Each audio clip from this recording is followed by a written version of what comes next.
"Hey, ugly, is that your kid?" A defective product, just like her mom. These were the words thrown at me by my ex-husband, Sean, as he scrutinized me and my daughter, who was sitting in the wheelchair. I was pushing from head to toe immediately upon our reunion after 13 years. I was about to retort with some foul language when Ken, my current husband, spoke up from behind me. "What's wrong with my daughter?" His deep baritone voice resonated so well that not only I, but also the people around us, couldn't help but turn around. However, I might have been the only one to notice the chilly undertone in his voice. Looking back at Sean, I could see his face had turned pale. "My name is R.A. I'm 35 years old, a stay-at-home mom living with my 3-year-old daughter, Natalie, and my husband, Ken, who is 3 years younger than me. The house we currently live in was originally built by Ken's parents right after Ken and I got married. My mother-in-law passed away suddenly from an illness, leaving her elderly husband living alone.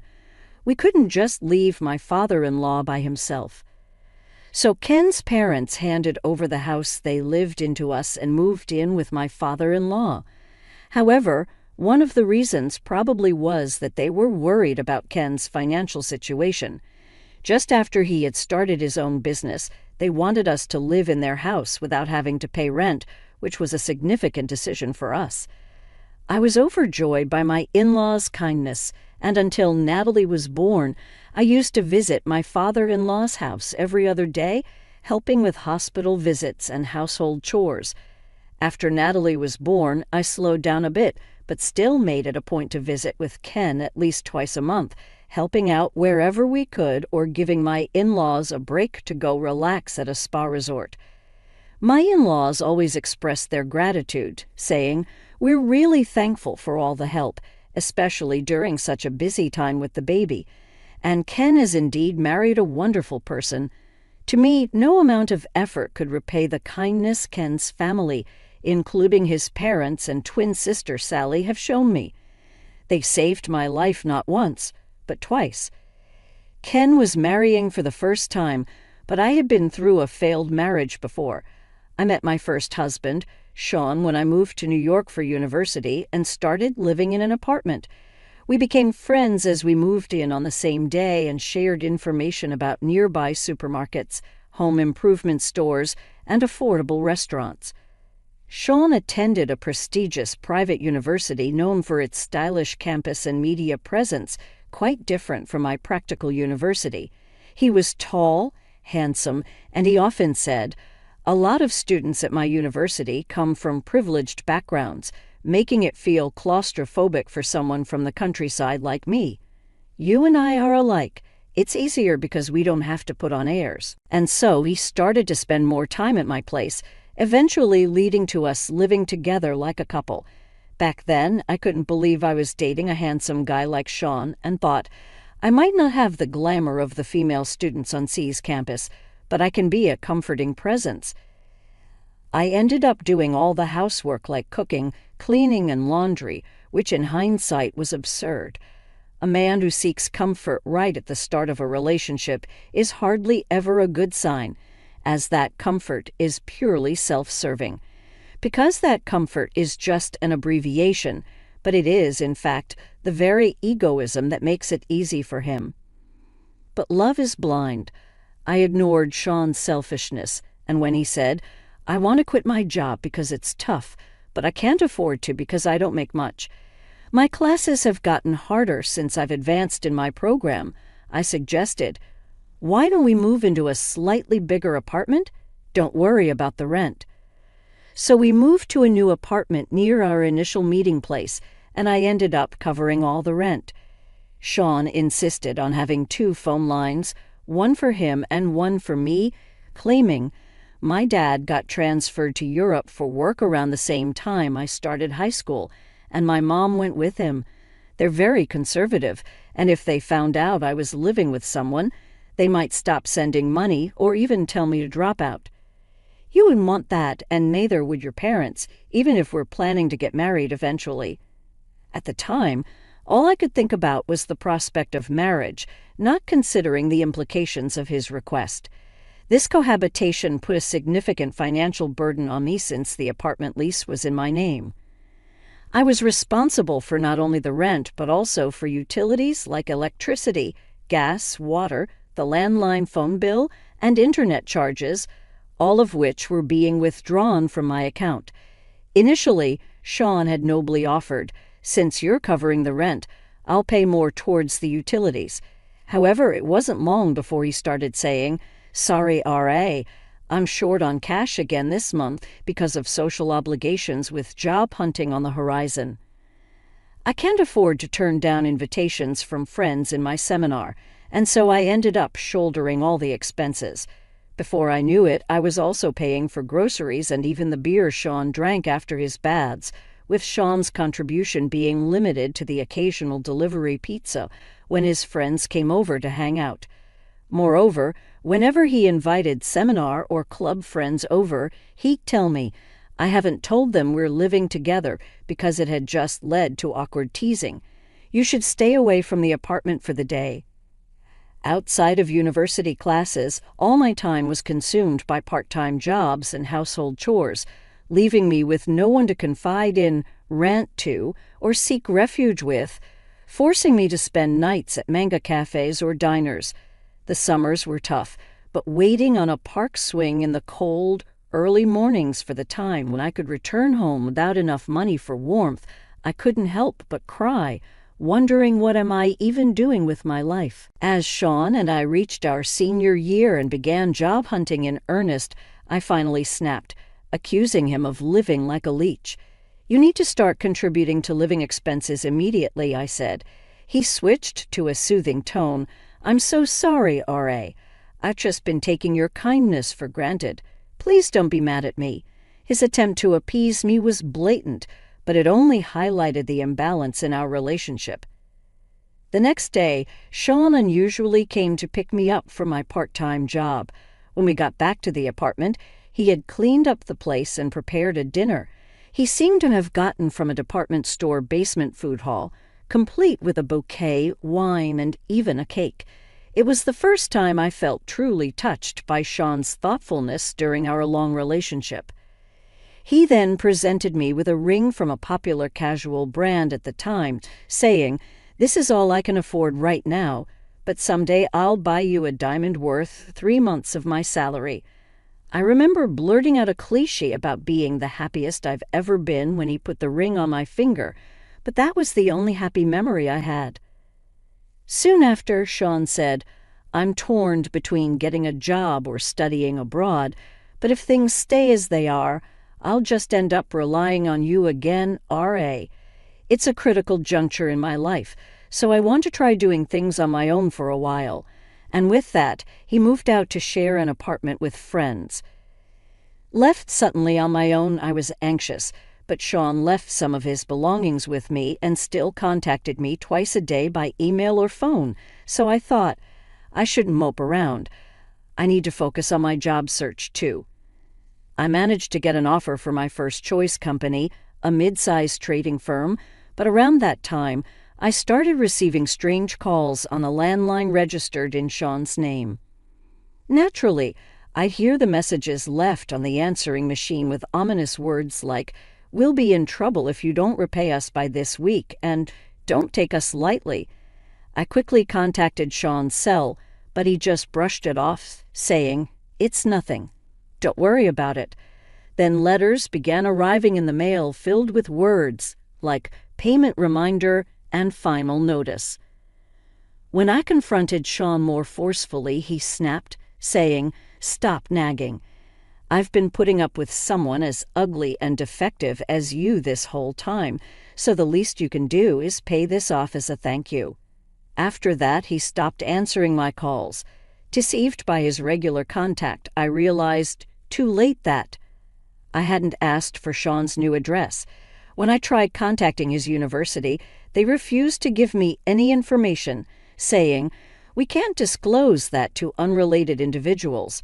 Desperate for any clue, I opened some of the cardboard boxes Sean had left in the apartment. Inside were documents from several finance companies hinting at debts, old clothes with no resale value, and a used, outdated laptop. There was nothing that could lead me to Sean's parents' address or his current whereabouts, making me realize I was nothing more than a source of money to him. But things got worse when, not long after losing contact with Sean, two men in suits showed up at my apartment, informing me that as Sean's wife and guarantor for his debts, I was expected to repay them promptly. The additional blow at a time when I hadn't even recovered from the shock of being abandoned by Sean was enough to devastate me. It was Ken and his family who rescued me from this situation. That's why I've always wanted to do everything I can for my parents and Ken. However, as I was pushing my daughter Natalie's wheelchair through the mall, I had an unexpected reunion with Sean, the man who had betrayed and abandoned me 13 years ago. He looked at me and Natalie rudely, then approached with an unpleasant smile, and the first thing he said was, "Hey, ugly, is that your kid? A defective product, just like her mom." I was about to lose my temper, not just at the insult to me but to my innocent daughter, when a man stepped in between Sean and me. It was Ken, my husband. "What's wrong with my daughter?" Ken asked, his voice carrying.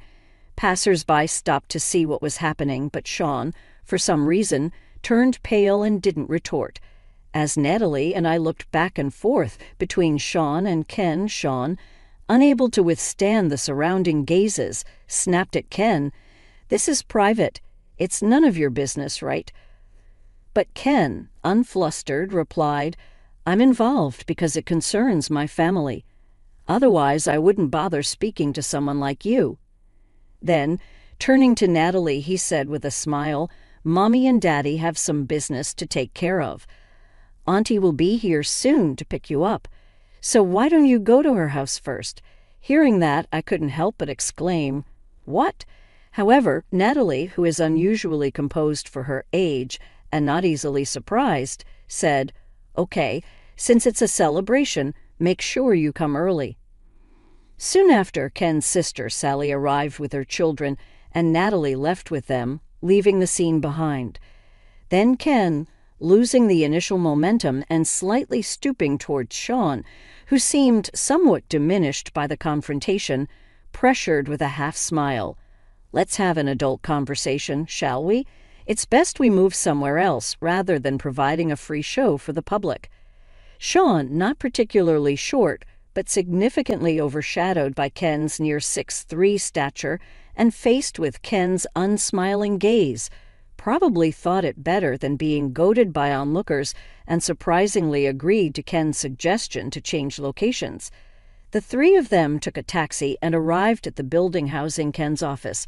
With the push of an elevator button and a glance at the tenant directory next to it, Sean realized they were headed to a law firm, which made his complexion turn pale again. But it was too late to run away, so he reluctantly joined them in the elevator. On his supposed day off, Ken appeared with a stern face, bringing his wife, me, and a guest, which surprised the office staff. However, by the time we were escorted to the back reception room, they had regained their composure. Watching Ken's profile, I too managed to calm my nerves. The only one who remained visibly restless and uneasy was Sean. Seeing Sean's state, Ken, with a sly smile, placed a stack of documents on the table after asking a staff member to bring them and casually mentioned, "It's terrifying how coincidences work, isn't it? To think we'd meet the very person involved before showing this investigation report to the chairman." Sean's complexion grew even worse upon hearing this, but I had no idea what they were talking about. Noticing my confusion, Ken began to explain to both Sean and me. The chairman he mentioned was a major client of Ken's office, the current chairman of a machine tool manufacturing company. Recently, the chairman personally summoned Ken to the company's headquarters, where he was introduced to the chairman's youngest daughter, who had just returned from studying in the United States. The chairman had a special request. He wanted an investigation into a man's background to be kept confidential, and there in the sales department was none other than Sean Smith. Well, you were using a different spelling for Sean back then. Ken continued with a grin, making Sean's face grow even paler. Ken went on to explain that the chairman's granddaughter, while studying in France, had formed a relationship with a man at the same graduate school, promising each other a future together. This man had dropped out of a university just before graduating and moved to France to enroll in a local university. After graduating, he worked for a U.S. company's local branch but left, seeking further education in graduate school. The granddaughter, a smart woman, had fallen deeply in love with this man, who supported her through the homesickness after enrolling in a French university, having completed her master's degree earlier than him. She returned to Japan with him and asked her grandfather, the chairman, to approve their marriage and to consider him for a position in the family-owned company. The chairman was completely unaware of this man's existence around his granddaughter in France. However, the executive director, the chairman's daughter, had met the man several times during business trips to France and had been introduced to his parents stationed there. The executive director thought it too sudden for her adult daughter to marry and immediately join the family business as a future executive. So after a private discussion between the doting grandfather and the executive director, they discreetly commissioned Ken's law firm, which had a long-standing relationship with their family, to investigate Sean. Feeling a bad premonition, I asked, "Don't tell me that man isn't Sean, is it?" But before Ken could answer, Sean snapped back, "What? It's a problem if it's me. We've been over for ages, and who I marry has nothing to do with you." Sure, Sean was a part of my past I'd rather forget, and I had no interest in his current affairs, but there was plenty I wanted to say to him out of spite. Separated, yes, but right before that you filed for our marriage without my consent, made me a guarantor for your debts, then disappeared, I shouted. And Sean seemed taken aback for a moment, but quickly smirked. "You say that, but you wanted to marry me back then. I just made your dream come true. And in return, you helped a bit with my debts." Pointing at Ken, he continued, "I was worried when I had to update my passport at the embassy, but when I checked back here, I was relieved to find I was single. I never thought someone as ugly and defective as you would have someone else willing to take you in. So I was worried you might be waiting for my return." Just as I was about to lose my temper again, Ken stepped in. "I thought you had been quiet because you were reflecting, but a scumbag will always be a scumbag," he remarked, then smoothly explained how our marriage was an old leaving Sean officially single. It turns out when Sean disappeared and debt collectors came for me, Ken's father, my father-in-law, was the first to offer me advice. One of my part-time jobs was tutoring, and at that time my student was Ken's twin sister, Sally, who has now become my sister-in-law. Sally was a bright kid, but had started to skip school due to being ostracized by her classmates. Hired by her concerned parents, I learned that Sally was excluded for standing up for a friend who was also being ostracized. Trying to cheer her up, I not only helped with her studies, but also listened to her problems, which endeared me to her parents and grandparents, who began treating me like family. Sally happened to be visiting with her mother to share the news of her recommended admission to the college she wished for right when the debt collectors showed up at my apartment. Shocked by my exhausted state and furious to learn about the marriage registration done without my consent and being made a guarantor for debts, she immediately contacted her father and grandfather, who brought me to this law firm. From there, my father and grandfather mobilized all their resources to resolve the situation. They started by filing for an annulment due to the unauthorized marriage registration and negotiating with the financial institutions about the invalidity of me being made a guarantor against my will. It was a tough battle, but given their expertise in this field, they managed to successfully resolve both issues. I was told facing a lawsuit for annulment and dealing with stubborn financial institutions was a tremendous effort, especially as Sean was nowhere to be found. Meanwhile, overwhelmed by this sudden misfortune, the shock of being abandoned by Sean, and the turmoil that jeopardized my college graduation and employment offer, I worried about how I could ever afford the attorney's fees. That's when my grandfather-in-law offered me a job at this firm where I worked diligently. I was hoping to repay them in some small way. Despite my efforts to pay the attorney's fees, the Bar Association's regulations only allowed me to cover the actual expenses with a little extra. Thanks to their efforts, the marriage was ultimately annulled, and I was also released from being Sean's guarantor for his debts. So technically, you're not Raz's ex-husband. You're just a blemish on her life, they told Sean. Still, Sean seemed unable to grasp the gravity of the situation, retorting, "Well, having a marriage history with such a woman would be boring anyway. And as for the debts, they're probably statute barred by now." At that moment, Ken burst into laughter. Facing Sean's confused reaction, Ken retorted, "The statute of limitations hasn't kicked in. I believe you'll be seeing some collection efforts starting this coming week." Sean might have thought that after 13 years, his debts were time-barred, but thanks to my grandfather-in-law, I was removed as a guarantor. The financial institution, unable to track down Sean, devised a plan and transferred Sean's debt to a debt collection agency they had ties with. In cases like Sean's where repayment was dodged or delayed, making the bad debt unrecoverable, financial institutions often sell these debts to debt collection agencies. These agencies then are professionals in collections, employing all legal means possible.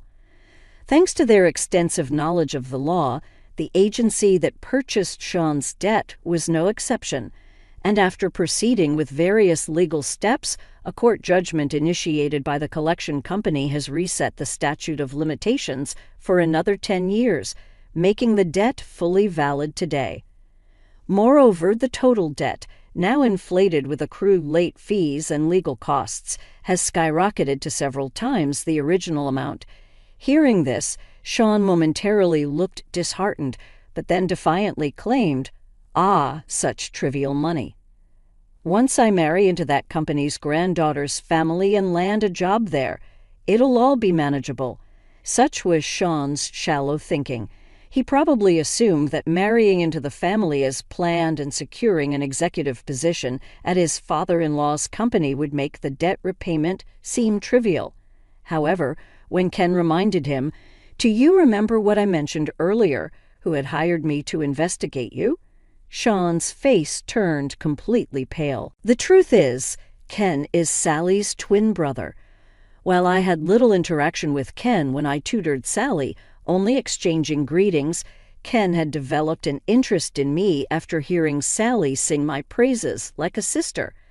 Eventually, as I unexpectedly started working at the office, Ken, having passed the bar exam during his university years, began working there too. He proposed to me, considering marriage despite my past, and owing much to my grandfather-in-law and his family. I initially refused, feeling it was improper. Yet Ken revealed he had known about Sean all along and still wished to marry me with the full support of his parents, grandparents, and Sally. By then, my parents, fully aware of my circumstances, also blessed our union, leading to a happy marriage with Ken. Unlike me, who wanted to seal away the past, Ken had harbored a desire for revenge against Sean for years. The request from the chairman was initially thought to be a coincidence of names, but further investigation confirmed that the Shea Smith who was the chairman's daughter's boyfriend was indeed the same Sean Smith who had discarded me like trash. Based on that, Ken was about to submit the report first thing next week. "You might have gotten away with it using different spelling overseas, but in here it doesn't work that way," Ken said, admonishing Sean for thinking such shallow tricks would work on a lawyer. He revealed that he had already scanned and emailed a report to the chairman and his granddaughter. Since then, we've occasionally received inquiries from that financial institution checking if they had located you. I've also informed them about your situation." Sean, suddenly dropping to his knees, begged, Please, somehow convince the chairman and the others that it was all a mistake. But Ken, with a sarcastic tone, questioned, "Why should I, a lawyer, tell such blatant lies to a client, especially when you've insulted my young daughter, who is in a wheelchair because of an injury, calling her ugly and defective?" The truth is, Natalie's injury happened while she was on her way to violin practice. I took my eyes off her for just a moment, and she was knocked over by a high school student, distracted by their phone. Since then, Natalie has been somewhat withdrawn, worrying Sally and her kids, who, upon learning that Natalie won a prize in an art competition, suggested, "Let's celebrate her achievement." Today was supposed to be for that celebration, but Sean's unexpected appearance turned it into a complete disaster. Ken, utterly doting on his daughter, was undoubtedly furious, not just because of Sean's past actions, but also because of the vile words directed at Natalie. Even as Ken coldly dismissed him, Sean, without any shame, continued to cry out loudly, pleading, "Please, the future of a man's life is at stake here. Are you going to ruin it?" But Ken responded, "Ruin someone's life? Which right do you have to say such a thing? What you tried to do to R and the chairman's granddaughter was exactly the act of ruining someone's life. It's like the saying, 'Curse others and you dig 2 graves,' a boomerang that came right back at you. You should accept it gracefully." When Sean still tried to cling to him, Ken brushed off his arm and said, "The exit is that way," calling the building's security to escort Sean out. As Sean's cries and resentments faded away, Ken and I exchanged smiles. Later on, Sean rushed to his girlfriend, the chairman's granddaughter, and made excuses, but she, already harboring suspicions, was outraged by the revelation of the truth and refused to see him again, effectively giving him the boot. However, the chairman and the executive director, upset over their beloved daughter and granddaughter being hurt too, took further action. Sean, attempting to reconcile and bombarding her with messages and emails, was reported to the police for suspicion of being a fraudster trying to marry and infiltrate the company with a fake resume. While it didn't escalate to a criminal case, a warning was issued for the stalking. Sean, persistent in continuing his harassment, was eventually arrested and prosecuted. Though he received a suspended sentence with probation instead of jail time, the conviction meant he could find employment nowhere, not just outside of Tokyo, but across the entire country. Despite superficially returning to his normal life, finding himself in a desperate situation, Sean once again tried to go to America, hoping to find employment there. But with a criminal record, he struggled to obtain a visa and had to give up on that plan. Moreover, after learning everything from the chairman and the police, his parents disowned him, leaving Sean truly alone, facing unavoidable debt repayment. He tried to find odd jobs, but without a smartphone due to being blacklisted, an expired driver's license, and no fixed address, decent work was impossible to come by. I heard through the grapevine that he ended up working for a shady handyman service introduced by the debt collectors, living in a dormitory with no privacy and working from dawn till dusk. But I decided to forget about it as soon as I heard, as it had nothing to do with me. On the other hand, Ken and I moved from our suburban house to a condo near the private elementary school Natalie plans to attend once her injury had healed. Natalie, who has been averse to taking the train since the accident, liked the bus accessibility and the view from our high-rise apartment, seeming happier every day. The previous house was a remodeled version of Ken's parents' home, so when Ken suggested selling it to move, I worried about what his parents would think. However, they, enjoying their second life in a warm seaside town, told us, "The happiness of our son, his wife, and our granddaughter is what matters most. Don't worry about us." They actually encouraged us to go ahead with the move. Being closer to my workplace means more time spent with the family than before. It was a good decision. Ken, enjoying the new life as much as